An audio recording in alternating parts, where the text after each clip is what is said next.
Vamos abrir a nossa Bíblia na primeira carta de Pedro, capítulo de número 4, versículo 12 e 13. Aos nossos amados irmãos internautas aí que nos acompanham através do canal Ebenezer Oficial, que Deus te abençoe também com muita sorte de bênção. Continue compartilhando as mensagens desse canal e continue fazendo o seu comentário e deixe também o seu pedido de oração, porque nas nossas orações a gente ora por cada um desses pedidos que são feitos, e que Deus te abençoe a sua casa também. Primeira carta de Pedro, capítulo 4, versículo 12 e 13, uma passagem bem conhecida que diz o seguinte: Amados, não estranheis a ardente prova que vem sobre vós para vos tentar, como se coisa estranha vos acontecesse, mas alegrai-vos no fato de serdes participante das aflições de Cristo, para que também na revelação da sua glória vos regozijeis e alegreis.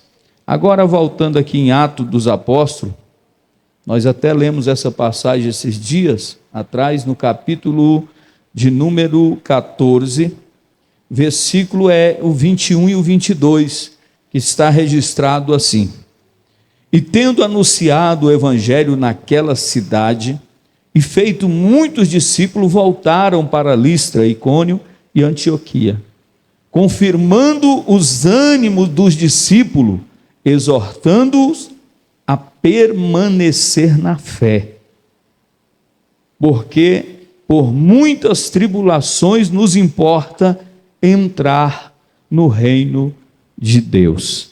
Senhor Deus e Pai, nós te agradecemos mais uma vez por poder estar aqui na tua presença, na tua casa. Abençoa, meu Pai, aqueles que aqui estão e aqueles que me ouvem agora. Que o Senhor traga esperança, força, revestimento em dias de dificuldade, em dias de provações, em dias de lamentos e muitas dores, porque vivemos os finais dos tempos. Estamos vivendo os últimos dias da igreja na face da terra. Meu Deus, quanto desamor! Meu Deus, quantas pessoas dispersas! Quantas pessoas distantes da presença do Senhor, por tão pouca coisa, mas que o Senhor nessa noite, através da tua palavra e através do Espírito Santo do Senhor, possa mudar pensamentos, corações, e assim nós teremos, ó Pai, diante da palavra, novas atitudes e pessoas determinadas a vencer e vencer todos os obstáculos em nome de Jesus Cristo. Aleluia. Esta é a palavra de Deus que o apóstolo Pedro, em uma das suas cartas, vai deixar registrado. A questão é essa, que nós não devemos estranhar nem a ardente prova que vem sobre nós. Aqui ele dizendo à igreja, ele está dizendo: não estranheis a ardente prova que vem sobre vós, porque hoje nós vivemos um tempo, e é bem verdade, que pessoas mais se lamentam do que adoram a Deus. Cada um quer contar a sua história de dor, cada um quer contar o seu sofrimento, para que as pessoas vejam que ele sofre demais, que a luta dele é muito grande. Mas entendamos uma coisa: maior do sofrimento, quem passou foi Jesus Cristo, quando ele se entregou por mim e por você, e carregando aquela dura cruz por mim e por você, que não merecíamos.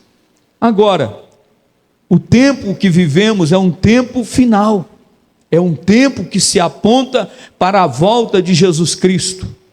Hoje nós tivemos ali no cemitério, no sepultamento, e realizando um culto fúnebre da nossa amada irmã Teresa Bispo, uma mulher, né, que agora em memória a gente guarda assim o que ela fez, o que ela trabalhou pela obra de Deus.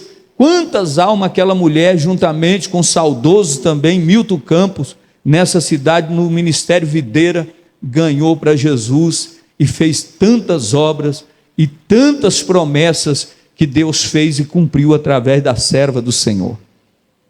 Agora, esta mesma mulher que tanto pregou a palavra de Deus, que tanto anunciou o evangelho e que sofreu tantas calúnias e perseguições, esta mesmo ficou acamada 6 anos numa cama. E às vezes alguém olhando, alguém que não entende o que Deus é maior do que qualquer tipo de sofrimento, pode até indagar e dizer: mas como pode um crente que trabalhou o tempo todo ficar acamado 6 anos? Irmão, a Bíblia diz que Deus sabe de todas as coisas, e tudo coopera para o bem daqueles que amam e servem a Deus. Deus sabe porque ela teve que passar por esse processo penoso, difícil, incompreendido por muitas pessoas. Eu creio que naquele momento, por ali, muitos profetizaram muitas coisas, muitos falaram muitas coisas, mas cumpriu na vida dela o querer e a vontade do Senhor. Mas, mesmo estando acamada, sempre em algumas oportunidades que eu tive de estar ali, ela nunca reclamou. Ela sempre continuou calada, perseverante e acreditando que um dia ela estaria em um lugar melhor. E esse dia chegou. Então ali dentro daquele momento a gente trouxe a reflexão daquelas pessoas que o tempo está findando. E que a maior mensagem que existe não é chave de carro, não é prosperidade. A maior mensagem é a mensagem da cruz.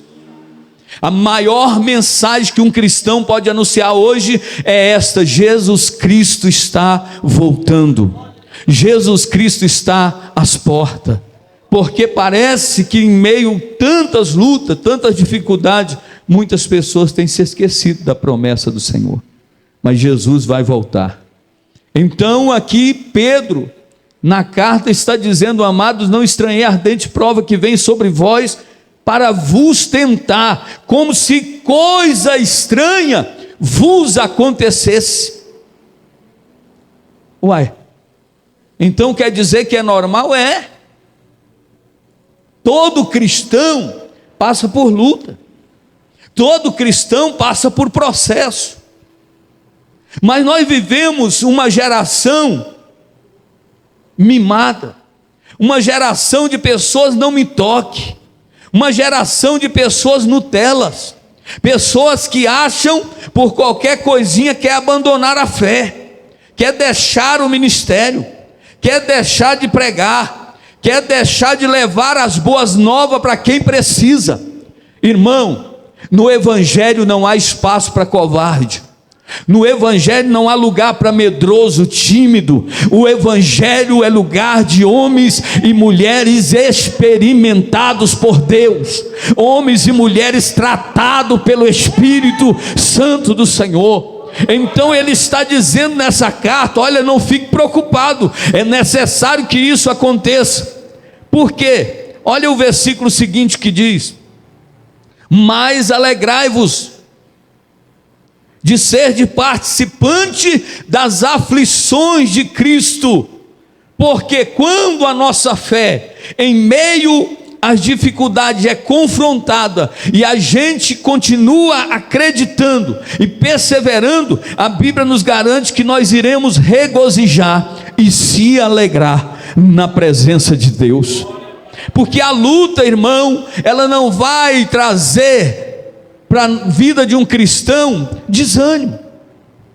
É pessoas que ainda não entenderam o que é evangelho.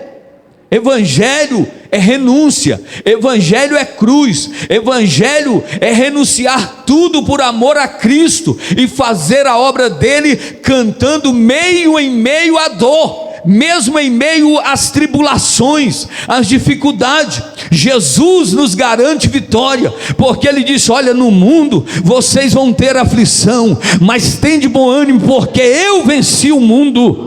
E o mesmo Espírito que operou na vida de Jesus Cristo, é o mesmo Espírito que opera na nossas vidas nesta noite. Então eu venho para te dizer: não estranhe essa prova, é necessário, é mister que esta prova aconteça, é necessário que essa tribulação venha, mas isso não vai te matar, não vai fazer você definhar, não. Você que é crente fiel e verdadeiro, prepara para cantar o hino da vitória, prepara para fazer o culto de ação de graça, porque Deus te chamou para ser mais do que vencedor. Esse negócio de crente choramingando, crente murmurando, crente se descabelando, não é coisa de homem e de mulher de Deus. Está doendo, está difícil, mas o maior do sofrimento meu Jesus passou, e a Bíblia diz que Ele não abriu a boca, Ele não murmurou, Ele não compartilhou no Facebook, Ele não mandou a mensagem no WhatsApp, Ele não jogou uma indireta quando pegou o microfone da igreja. Ele não faz isso, porque altar não é lugar de desabafo. Altar, púlpito, é lugar de ministrar a palavra que cura, liberta, transforma. Não é história de carunchinha que tem que ter aqui, não é a conversa fiada, lançar a palavra de indireta, não. Aqui é lugar de palavra de Deus, porque é a palavra que muda, é a palavra que levanta, é a palavra que faz aquele que está caído ficar de pé, é a palavra que muda o pensamento, o coração das pessoas. Então, quando tiveres oportunidade, ainda que estejamos como uma cana que quando ela é esmagada está só o bagaço, você vai subir e vai liberar a palavra de vitória, porque se você subir e usar o altar, o púlpito da igreja, para trazer palavra de fracasso, de derrota, e ficar contando: ai, minha dor é essa, minha dor é aquela, maior é aquele que está conosco do que aquele que está no mundo. Aonde está a nossa fé? Falamos tanto de fé, e quando precisamos usar a nossa fé, queremos vacilar. Então, Pedro está dizendo: não estranhe essa luta não, a ardente prova vai acontecer. Isso não é motivo para ninguém ficar escandalizando, estranhando, não. Todo crente passa luta. Eu, pastor Roberto, passo minhas lutas diárias. Você passa as suas lutas diárias. E cada um tem lutas para vencer todos os dias. Mas quem é campeão de Jeová, quem é guerreiro de Jesus Cristo, quem se alistou nesse batalhão, não foi medroso nem tímido, e foram homens e mulheres cheias do Espírito Santo de Deus. Então te prepara, porque todo servo do Senhor sofre por causa do Evangelho de Cristo. Sofrer para um verdadeiro cristão não pode ser algo estranho. Então acredite que isso é normal, vai passar. Vivemos um tempo de muitos desabafos, e isso não é bom. Vamos crer no Deus que nós pregamos. Um grande líder do sul-africano, conhecido como Nelson Mandela, ele deixou uma frase escrita e me chamou a atenção. Aprendi que ter coragem não é não sentir medo. Olha aí. Aprendi que ter coragem não é não sentir medo, mas é seguir em frente apesar do medo. Ou você acha que muitas das vezes não bate o medo? Ou você acha que muitas das vezes não vem o desespero? Dentro das nossas fragilidades a gente olha e não vê saída. Mas a prova ardente que vem sobre nós não vai nos parar. Porque mesmo sentindo fragilidade, mesmo sentindo até medo, a gente não para. A gente continua. A gente, como diz o ditado aí, faz das tripas coração, para que a gente possa então conquistar a vitória. Então faça desta maneira, creia, mesmo que o medo bateu à sua porta, mesmo que a incerteza chegou na sua vida, não retroceda, mas a palavra nessa noite é: avança, segue em frente. Agora, para nós, será qual o maior inimigo que tem? Qual o maior inimigo que se apresenta a nós, para que nós não venhamos receber a nossa vitória? Qual o maior inimigo? E a gente olhando, aqui na introdução diz o seguinte: há muitas pessoas dentro das igrejas equivocadas. Por quê, pastor? Porque são pessoas que só vieram para a igreja, mas ainda não conheceram o Deus da igreja, ainda não conhecem talvez a história da igreja, o que faz o Deus da igreja, o que manifesta o Espírito Santo e como Ele trabalha em nossas vidas. Então por isso há pessoas equivocadas dentro da casa do Senhor. Por quê, pastor? Porque muita gente, após aceitarem Cristo como Senhor e Salvador da sua vida, acha que não precisam fazer mais nada. Não, eu já aceitei Jesus, já levantei a minha mão, agora eu não preciso fazer mais nada, agora é só esperar a vitória chegar na minha vida. Será que é desse jeito? Não, nós precisamos entender que a batalha é travada, que a luta é travada de dia e de noite, e só vai prevalecer e vencer quem verdadeiramente está encaminhado, está direcionado, está ligado, está vivendo na presença do Espírito Santo, porque Ele nos conduzirá à vitória. Contudo, a Bíblia vai ensinar o seguinte: que a vitória é conquistada nas lutas da vida. É na luta que a gente vence, é na luta que a gente avança, é na luta que a gente cresce. É verdade que as nossas batalhas no mundo espiritual já foram vencidas por Jesus Cristo nosso Senhor, quando Ele deu o brado de vitória na cruz, dizendo: está tudo cumprido, está tudo consumado. No mundo espiritual foram vencidas todo principado, toda potestade, todos dominadores no mundo espirituais foram vencidos, quando Jesus Cristo disse ao Pai: nas tuas mãos eu entrego meu espírito. E a Bíblia diz que então Ele expirou, e quando Jesus inclinou a cabeça naquele momento de dor e de angústia, a Bíblia diz que houve trevas, houve escuridão, de repente um terremoto sacudiu aquele lugar, e o véu do templo se rasgou de cima a baixo. Sabe o que Jesus estava dizendo quando tudo isso estava acontecendo? O que eu vim para fazer eu fiz, o que era para cumprir está cumprido através dos profetas. Hoje se cumpre a palavra daqueles que profetizaram, e a Bíblia diz que pela gloriosa manifestação no mundo espiritual, não somente Ele inclinou a cabeça, mas muitos que estavam mortos foram vistos andando pelas ruas de Jerusalém. Isso era Jesus dizendo: eu sou aquele que dá vida àquele que está morto.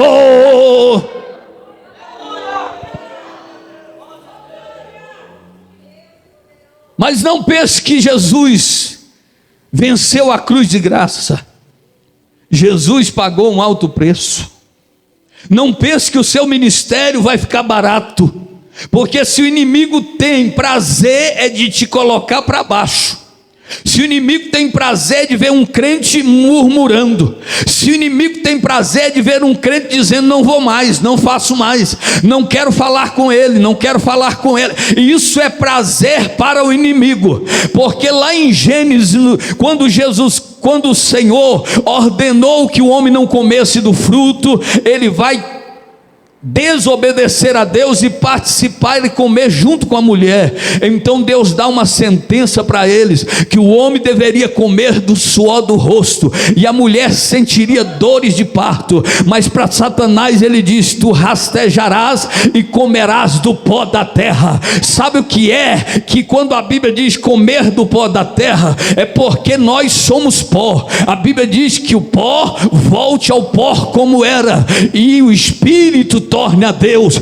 Então aquele momento Jesus, o Senhor estava dizendo para Satanás: tu vai comer das migalhas do pecado da humanidade. Ou seja, se nós somos pó e a serpente se alimenta do pó, toda vez que a gente peca, toda vez que a gente fracassa, toda vez que a gente erra, você alimenta o diabo, porque ele come do pó da terra, ele come do pecado que o homem comete. É fortaleza para o inimigo, é fortificância para o inimigo. Quando o crente murmura, reclama, quando o crente faz a obra de qualquer jeito, então em nome de Jesus, quando você se dispõe a fazer a obra de Deus, pode vir a tempestade, pode vir o gigante que vier, pode vir a luta que vier, mas tu vai permanecer de pé na presença dele, e Satanás será derrotado. Aleluia! Satanás não é vencido com palavras. Satanás não é queimado e repreendido simplesmente com palavras. Que é isso, pastor? Não, Satanás ele é repreendido, é queimado, é envergonhado com as nossas atitudes. Quando você faz o que é certo, quando você anda na presença, quando você está guardado e protegido debaixo do sangue, por onde você passa é vergonha para o inimigo. Por onde você anda, a glória de Deus está se manifestando. A presença do Espírito Santo é real. Mas hoje vivemos num tempo onde se fala muito, mas faz muito pouco, aonde se fala demais e ninguém quer fazer nada, e o diabo está batendo palma com palavras vazias, dizendo: ele fala, mas não faz, ele diz, mas não cumpre. Mas eu estou diante de uma igreja que ainda crê no sobrenatural de Deus. A prova está doendo, está apertado o sapato, e ele e ela está dizendo: eu não largo. É glória a Deus e aleluia. Deus sabe do que está fazendo aqui. É lutas na vida, mas precisamos lutar aqui na terra. A luta foi vencida no mundo espiritual, mas nós precisamos lutar aqui na terra. No texto lido, que nós lemos um texto paralelo a esse de 1 Pedro, em Atos 14, no versículo 21 e 22, Paulo e Barnabé voltaram a visitar as igrejas que tinham fundado, encorajando os irmãos a permanecer firme na fé. Olha o que ele diz nos versículos: é necessário que passamos por muitos sofrimentos até entrarmos no reino de Deus. É necessário, pastor Adriano, pastor Jefferson, a gente sofrer muito até entrarmos no reino de Deus. É necessário ser perseguido, caluniado, mal falado, incompreendido, mas é necessário passar por tudo isso, por uma enfermidade, por um espinho na carne, por uma tarefa difícil. Não importa, não sei o tamanho da dor que você entrou aqui sentindo, ou quem está em casa me acompanhando, dizendo: pastor, a luta está tão grande. Porque nos comentários a gente ouve tantas coisas, pessoas dizendo: meu filho está nas drogas. É uma dor que quer te calar. Uma pessoa dizendo: eu tenho uma enfermidade, eu estou diabética, estou fazendo tratamento de hemodiálise, e então isso é algo que está tentando te parar. Outras estão com problema no casamento, outros estão com problema financeiro, outros estão com problema espiritual, outros estão vivendo em depressão. Isso é o inimigo tentando te parar. Mas crente que tem Jesus na vida, mesmo que tudo está confuso e difícil, ele continua dando glória e exaltando o nome do Senhor. É que nem os leprosos que estavam vivendo o tempo de fome, aonde se vendiam estercos de pombos, aonde a mulher negociava um filho para que uma comesse e no outro dia comesse o filho da outra. E ali o profeta disse: vai haver prosperidade, porque profeta, ele não profetiza diante de circunstâncias boas, ele profetiza quando tudo está contrariamente. Alguns duvidaram e tiveram que ver a glória do Senhor, mas não participou do banquete, porque os leprosos estavam sofrendo de lepra do alto da cabeça às plantas dos pés. Mas a Bíblia diz que aqueles leprosos tomam uma decisão que me chamou a atenção. Ele disse: se ficarmos aqui, vamos morrer de lepra, vamos morrer de fome. E o que vale? Se morrer, morremos, mas vamos até aquele acampamento. E diz a palavra de Deus que quando eles aproximam do acampamento assírio, diz que com o andar das correntes das argolas que estava nos pés e nas mãos daqueles leprosos, diz a palavra que para aqueles que estavam naquele arraial, naquele exército, foi como uma grande multidão que estava vindo. Ele disse: agora estamos perdidos, porque vem uma grande multidão aí contra nós. E a Bíblia diz que aqueles que ali eram fortaleza foram vencidos por leprosos que creram na palavra de Deus. Ei, não importa a situação, creia e vá, porque o inimigo vai ser confundido e Deus dará vitória nessa situação. Aleluia. Mas bem, a introdução nos falou aqui, Paulo afirmando que é necessário sofrer. Agora, um dos primeiros inimigos que mais nos ataca, que está tentando parar a igreja, se chama oposição. 1 Coríntios 16, 9. Vamos ver o que a Bíblia diz.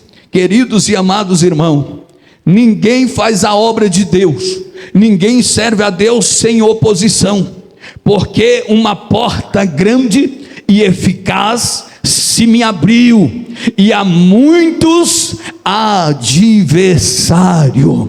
Não pense que esta vitória que você está alcançando vai ficar aí de mão beijada, porque já tem muitos adversários se levantando. Como disse o apóstolo Paulo, o mesmo ocorre na vida de todos nós cristãos.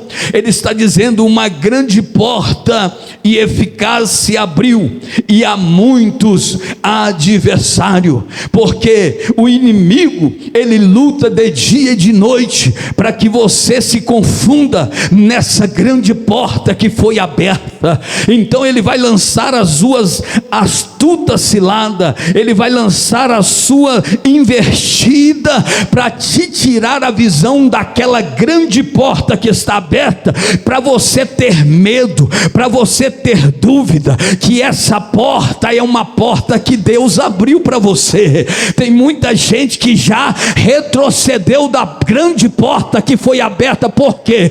Por causa da oposição, por causa dos levantes, por causa das palavras, por causa das controvérsias da vida, eles estão recuando. Mas eu vim nessa noite direcionado pelo Espírito Santo. Não é porque a porta é grande que não tem luta, não é porque é muito eficaz o que Deus está fazendo que tudo vai dar certinho. Prepara, meu irmão, porque o choro pode até durar essa noite inteira, mas Deus tem vitória no amanhecer desse dia.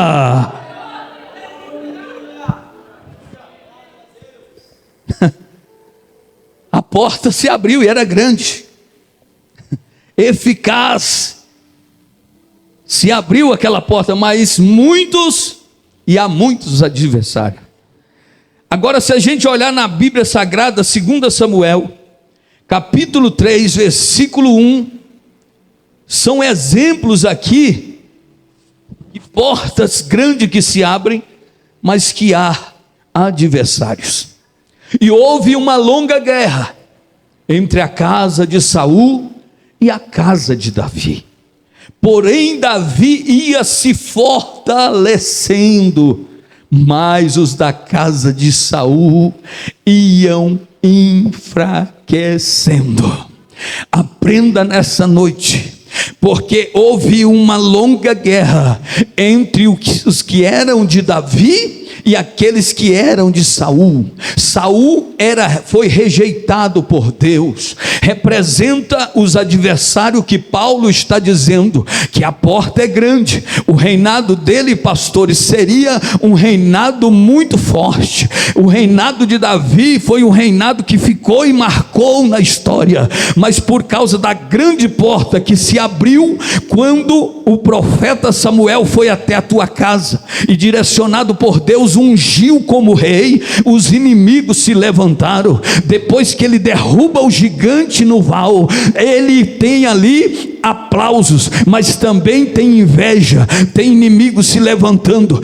A Bíblia diz que Saul agora se levanta para perseguir Davi. Saul quer matar Davi a todo preço.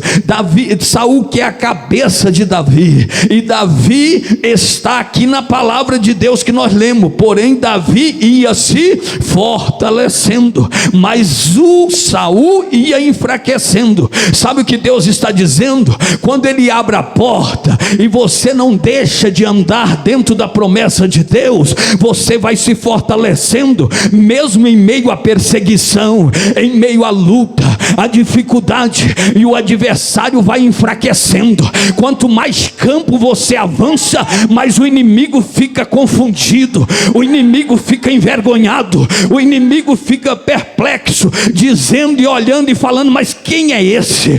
Quem é esse ruivo? Quem é esse de pequena estatura, não muito grande, mas está cheio do Espírito Santo? Ei, eu venho nessa noite da parte de Deus para dizer para você que o reino de Deus é tomado pelo esforço, e eu quero te dizer que há oposição.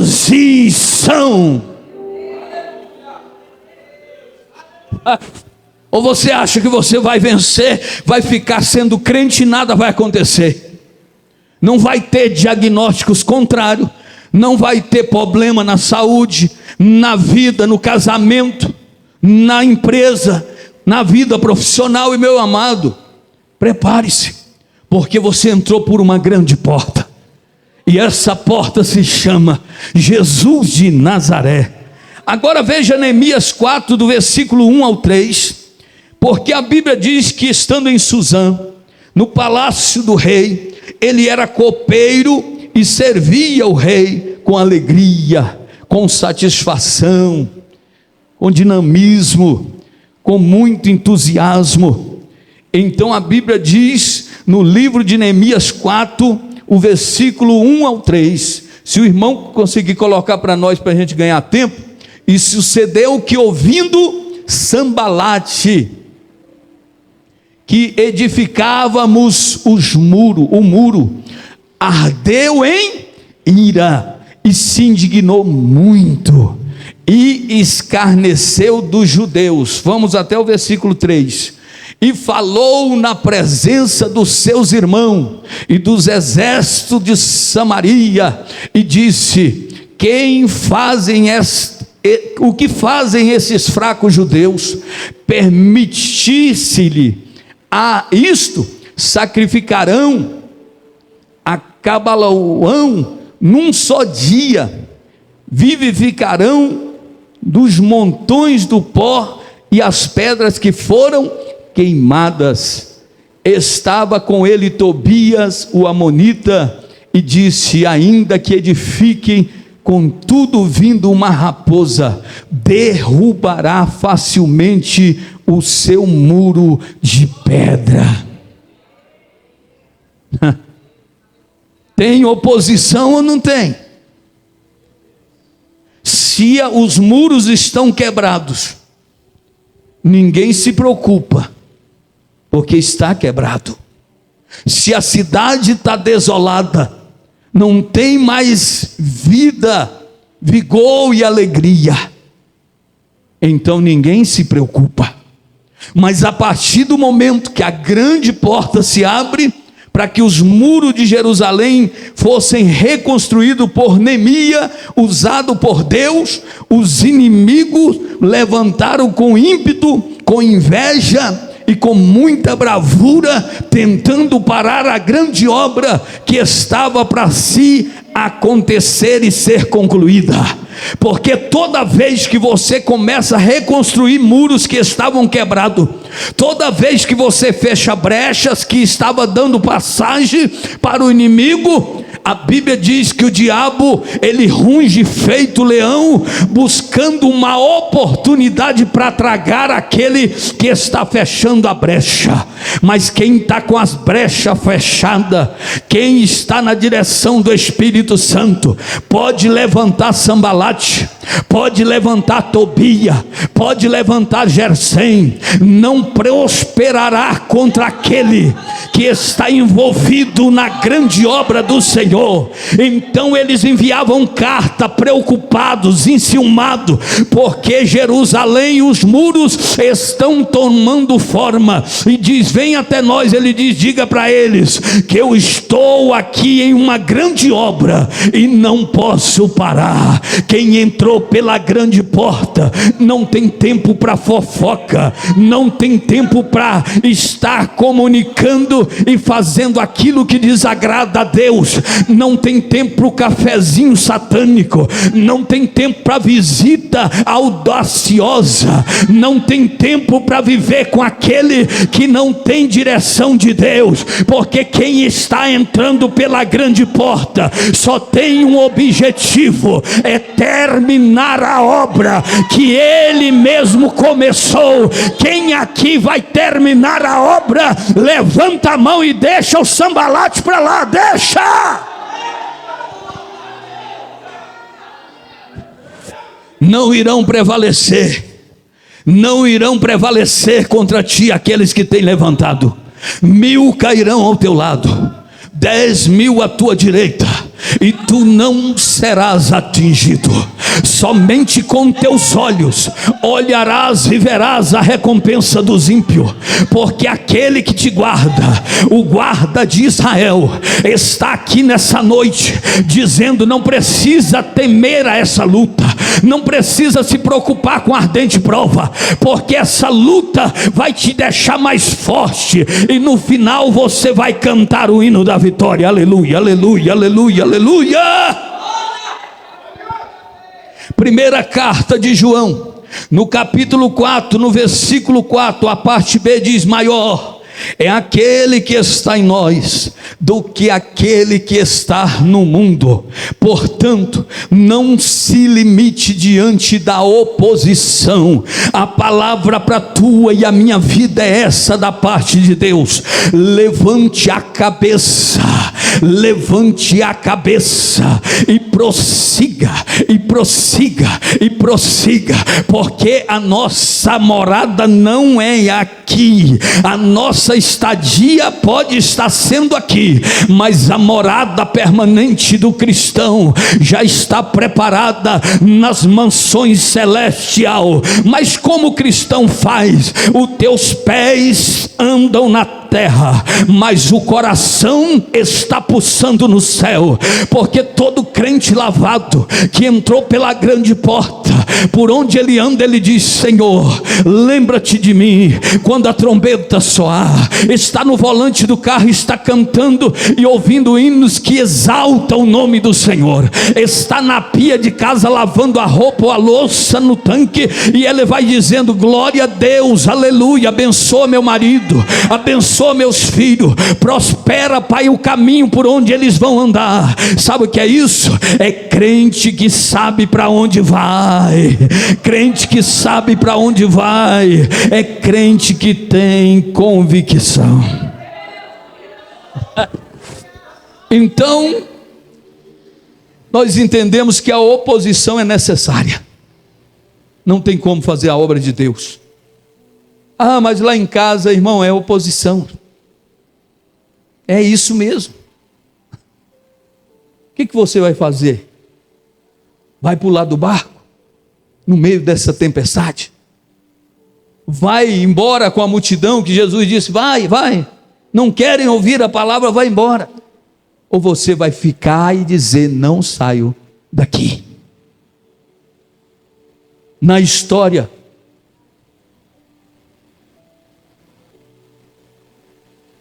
de Mardoqueu me chama a atenção, e o seu adversário, inimigo, lhe tentou muito, lhe humilhava, mas a Bíblia diz que da porta ele não saía.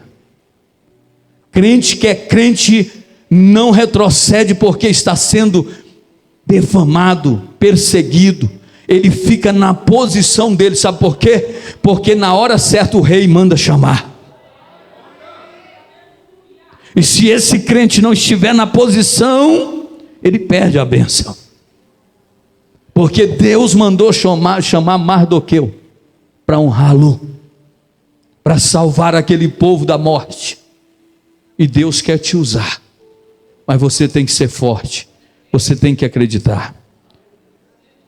Outra arma que o inimigo tem usado nesses últimos dias, Marcos capítulo 5, 25 ao 28. Evangelho de Marcos, capítulo 5, versículo 25 ao 28.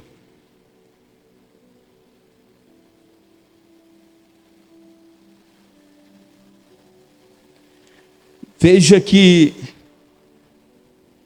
uma das armas que o inimigo tem usado, olha só, é o comodismo. A definição comodista é pessoa que se coloca em comodidade acima de tudo, evitando responsabilidades e dificuldades. Uma pessoa acomodada, uma pessoa que não age, uma pessoa que não toma atitude, esta é uma pessoa que está acomodada. E esta pessoa, ela está dizendo dentro do seu comodismo, ela está dizendo que não quer responsabilidade e nem tanto dificuldade, porque dificuldade é gerada através de responsabilidade. Toda pessoa responsável, ele enfrenta várias dificuldades. É o teu compromisso que mostrará o tamanho da sua dificuldade, o tamanho da perseguição, porque quanto mais responsabilidade, compromissado com Deus, mais o inferno se levanta contra nossas vidas.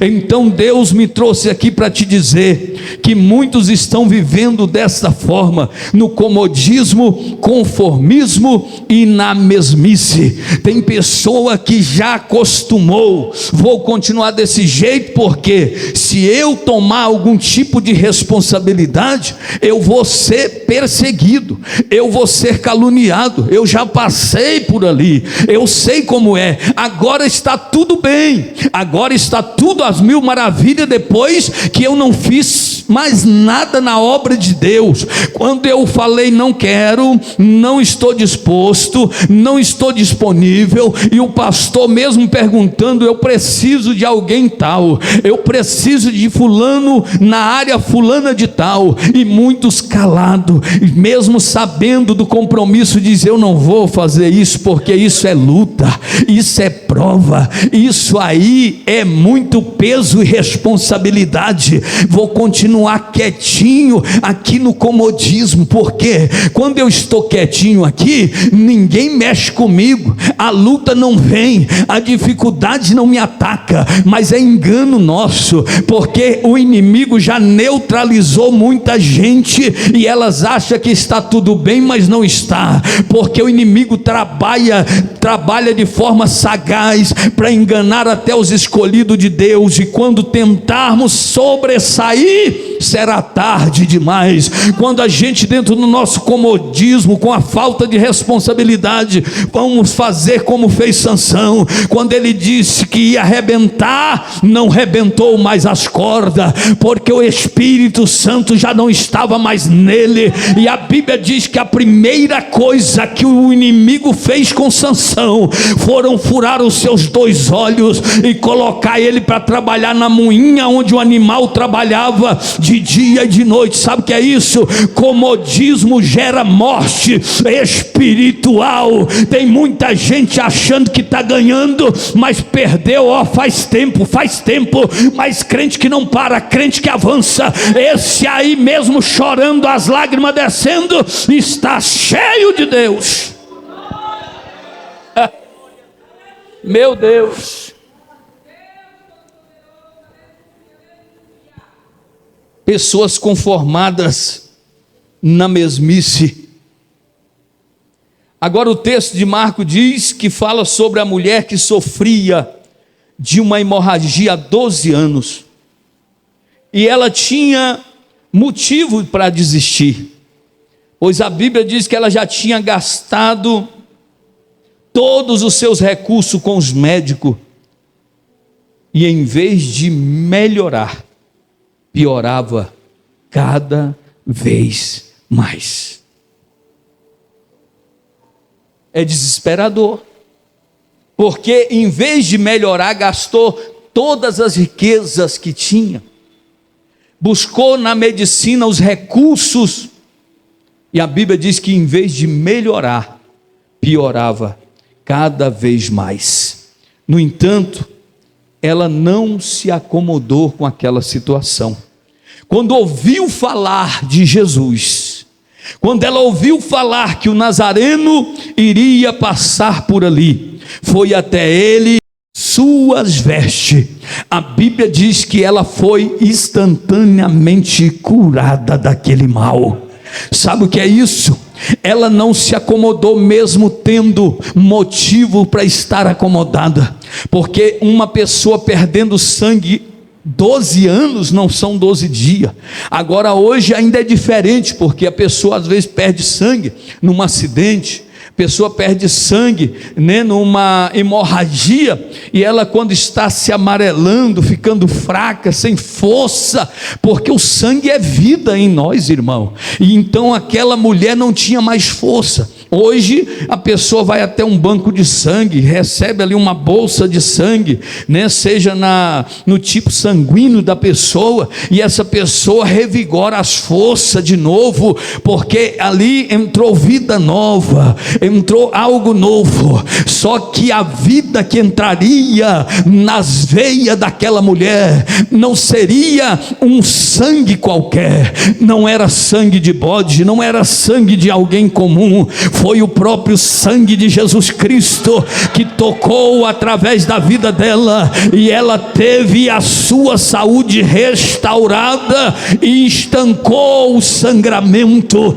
Nós conhecemos a história, mas isso só aconteceu porque ela não ficou parada. Porque tem gente que é assim, está vendo o negócio despedaçando, está vendo a vida se acabando, está vendo a vida espiritual indo de água abaixo, e ele está de braços cruzados, com a boca cheia de dente, rindo e achando que isso é bonito, que está tudo certo, e vai levando na brincadeira. Mas vai chegar o dia que Deus vai prestar conta com cada um de nós. É tempo de despertar. Desperta, porque Jesus está aqui.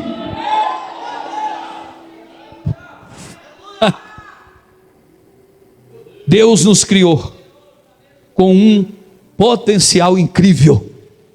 Diga para o seu irmão: você tem um potencial incrível. Mas nós precisamos tomar cuidado com o conformismo, com o comodismo, e não manter e não matem nossos sonhos, consequentemente as nossas conquistas. Se a gente não sonhar e não lutar pela nossa vitória, quem vai lutar? Receber uma oração é bom, mas essa mulher, ela se posicionou e foi.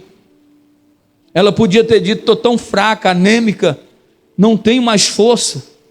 E essa multidão, mas ela viu que uma grande porta se abriu, e essa porta era Jesus Cristo, e ela vai romper a multidão e tocar pela fé. Ela tocou pela fé. Tocar qualquer um toca, mas pela fé é poucos. Mexer com o nosso mestre, chamar a atenção dele para nós é poucos. E são nossas atitudes que chamam a atenção de Jesus para nós. Não são palavras meras e vazias. Não é a religiosidade, porque vivemos num tempo de religião, aonde prevalece os títulos, aonde prevalece as placas, mas é o nome de Jesus que tem todo o poder. É o nome de Jesus que ainda continua batizando com o Espírito Santo. É no nome de Jesus que as pessoas são curadas e libertas. É no nome de Jesus. Entenda o que eu vou falar aqui. Se não fosse Ele, não estaríamos aqui. Não foi você, não foi eu que fizemos, foi Deus. Sempre foi Deus.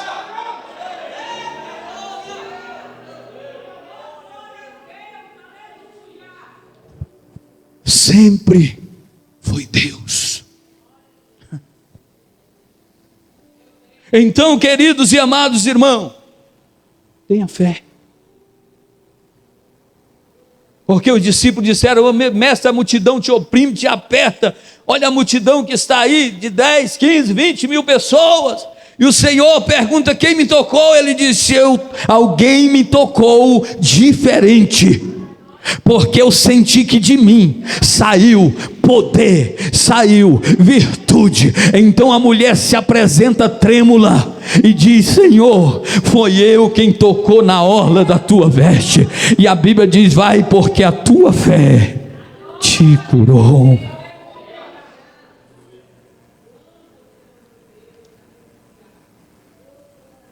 Nesse tempo da tecnologia, a fé desapareceu. Nesse tempo de tanto escândalo, muitos já não creem mais nada. Nesse tempo da inteligência artificial, ninguém acredita em nada mais. Sabe por quê? Porque tiraram os olhos do autor e do consumador da fé, que se chama Jesus Cristo. Agora veja o último ponto. Armas, estratégia que o inimigo tem usado, e a gente cooperando com isso, grande será a tragédia. Terceiro inimigo que nós temos é o desânimo. Josué capítulo 1, o versículo 6, 7 e 9. O ânimo é o agente ativador da nossa alma. Quem perde o ânimo perde força, e quem perde a força acaba perdendo a fé. Então o ânimo é o agente que ativa a nossa alma. Quem perde o ânimo perde a força, e quem perde a força acaba perdendo a fé. Pastor, eu não tenho mais fé. Mas Deus me trouxe aqui para te dizer: tenha ânimo, tenha ânimo. Alguém já disse uma vez que uma pessoa desanimada fica do jeito que o diabo gosta.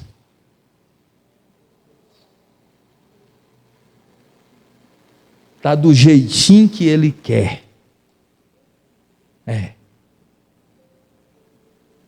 Se você entrou aqui, você que me assiste, está desanimado, você precisa se posicionar, porque senão você fica do jeito que o inimigo gosta. O inimigo gosta, ama pessoas desanimadas. Tudo que fala ele diz: não dá não, estou cansado, estou com dor aqui, dor ali, dor para cá, dor para lá. Pode ser conhecido como Maria ou João das Dores. Para tudo ele tem uma resposta. Cheguei atrasado, estou cansado, estou esgotado, e não é assim que funciona.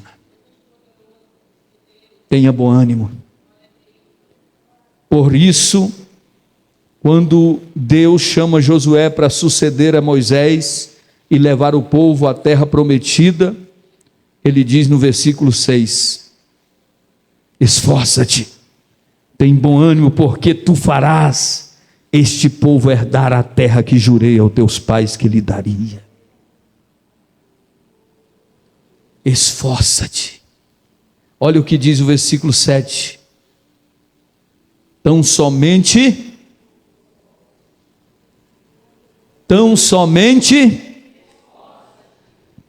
mais ou menos, melhorou, subiu um grau. Tão somente, veja o que diz o versículo 9: não te mandei eu, esforça-te. 3 vezes Deus vai falar a Josué: esforça-te, tem bom ânimo. Você sabia que Deus sabe muito bem que o desânimo é uma das armas mais poderosas que o diabo usa para derrotar o Filho de Deus? Deus sabe disso, que o desânimo é a arma principal que o diabo usa para o Filho de Deus vencer. É por isso que Josué, naquele momento de pressão psicológica, porque substituir Moisés não era fácil. Moisés era o homem que teve intimidades tremendas com Deus, e ele agora sofrendo a pressão, porque o que estava acontecendo na vida? Como disse o apóstolo Paulo, uma grande porta nos abriu, uma grande porta me abriu. Então uma grande oportunidade se abriu na vida de quem? Josué. Mas por que a grande porta se abriu, pastores? É porque ele era bom servo, temente, obediente. A grande porta só abre para quem verdadeiramente é fiel. Então a grande porta se abriu, mas junto com a grande porta, se apresentou muitos adversários. Muitos adversários. E Deus, pela tua infinita magnitude, pelo seu poder e grandeza, ele percebeu que Josué estava desanimando diante de tanta pressão. E agora, quem será? E Deus vai dizer para ele: tem bom ânimo, esforça-te. Deus nessa noite está de olho aqui, e Ele sabe quem é que está desanimado. Ele sabe quem é que está fazendo o que o diabo gosta, porque quem está desanimado já está agradando o inimigo, e esse desânimo acaba matando a nossa fé. E se a nossa fé não estiver mais no nosso coração, nós estamos perdidos, pois a Bíblia diz que sem fé é impossível agradar a Deus. Então todos quantos se aproximam dele precisa ter fé. E o que é fé? Não é visível, não é palpável, é aquilo que não se vê, mas se espera, dizendo: vai acontecer milagre.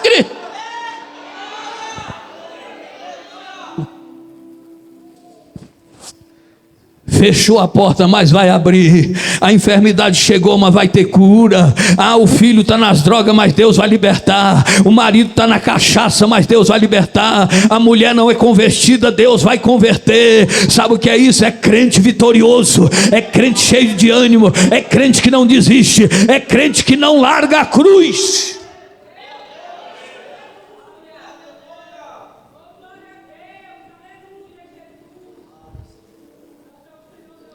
Deus já nos deu a promessa. Quem tem promessa de Deus aqui? Todos nós Ele entregou a promessa, mas é eu e você que temos que nos levantar e agir com muita fé. Entende? A promessa Ele nos deu, mas somos nós que vamos agarrar a promessa. Nós vamos abraçar a promessa. Nós vamos dormir com a promessa. Você não vai deixar a sua bênção. Você não vai deixar, não vai jogar fora, por essa calúnia, essa perseguição, esse desânimo, a tua maior vitória, que é o nome que está escrito no livro da vida. Hoje, diante daquele culto fúnebre ali, eu olhei, uma pessoa ímpia olhou e falou assim: pastor, olha aí o que a gente leva, terra na cara. Tem gente se matando por causa de bens materiais. Tem gente que não dorme porque ganancioso, avarento, está juntando tesouro, acumulando tesouro, achando que isso vai lhe servir para alguma coisa naquele dia. Pode trazer benefício, pode ser bênção, pode, mas você pode adquirir riqueza, sim. Você pode ter riqueza, sim, mas não deixe a riqueza te ter.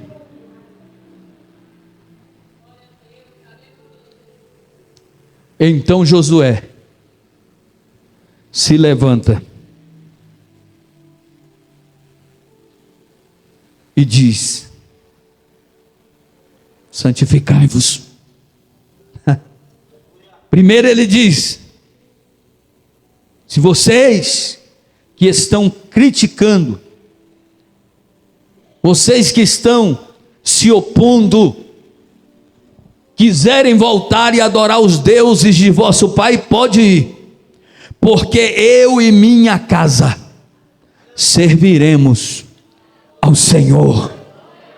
Ei, quem estava desanimado agora voltou a crer, está crendo com poder, com autoridade. Aí toda pessoa animada, ele quer fazer algo. O que é? Santificar a vida. Aí ele olha e diz: agora quem não quer vai embora, segue o seu caminho, mas quem estiver comigo, eu tenho uma proposta a fazer. Qual é, Josué? Santificai-vos, porque amanhã o Senhor fará maravilha no meio de vós. O mesmo Deus que operou através de Moisés está aqui, está conosco. Te prepara, Israel, porque lá tu viste o mar vermelho se abrir, aqui tu verás o Jordão se abrir. Lá tu viste a água jorrar da pedra da rocha, aqui tu verás as muralhas de Jericó caindo por terra. Sabe o que é isso? É o poder de Deus. Não espere sentir vontade para continuar. Não espere sentir vontade para continuar. Continue, porque a vontade virá.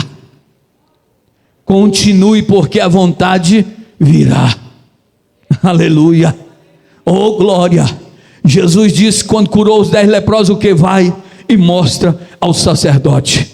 Estavam leprosos ainda, mas só em caminharem, eles começam a ver a pele ser purificada. Sabe o que isso quer dizer? Continue e a vontade virá. Quando você continua, você vai voltar, sentir vontade de jejuar, ler a Bíblia, participar dos cultos, participar dos departamentos, fazer evangelismo, participar dos cultos no lar, participar da escola bíblica dominical, participar das programações da igreja, fazer a obra do Senhor em todos os sentidos. Sabe o que é isso? É quando você não para.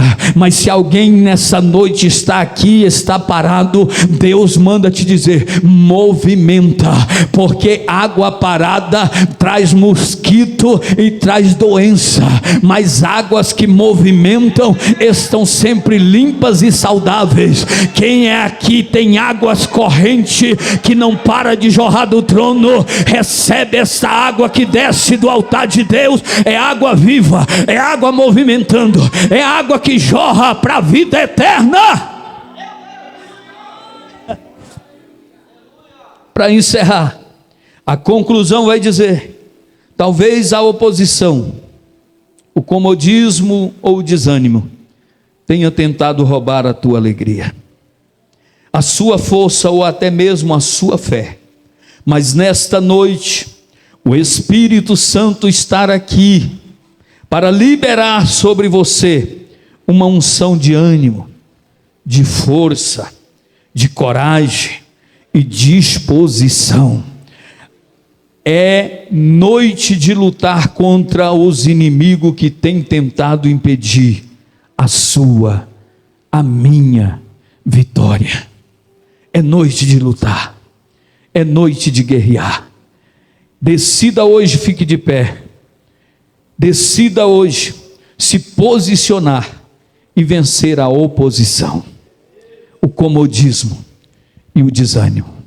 Pastor Adriano vai adorar o nome do Senhor, e enquanto ele adora esse louvor, você e eu iremos levantar esse clamor, para que o Senhor reative dentro de nós uma nova esperança, uma nova fé, uma nova certeza, que esta fé que está diminuída ou até mesmo parada, vai começar a germinar de novo, vai começar a se movimentar de novo.